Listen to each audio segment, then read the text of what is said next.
Welcome to the Banker Lamp. Please enjoy the video. In this video, I will explain how to fix missing textures in Gmod. The infamous purple and black checkerboard can be quite frustrating, but don't worry, it's usually an easy fix.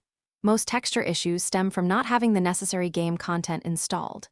We'll walk through identifying what's missing and then how to quickly get it into your game.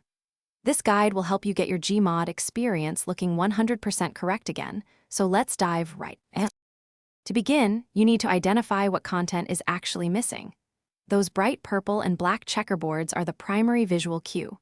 Often, the game's console, accessible by pressing the tilde key, will display error messages indicating specific missing files or content packs. Pay close attention to these messages, as they provide valuable clues. Also, if you're joining a server, check its description for any required game installations, as this is a common oversight. The most common culprit for missing textures is not owning or having Counter-Strike Source installed and mounted. Many Gmod maps and assets rely heavily on its content. Ensure you have it installed and enabled in Gmod's main menu.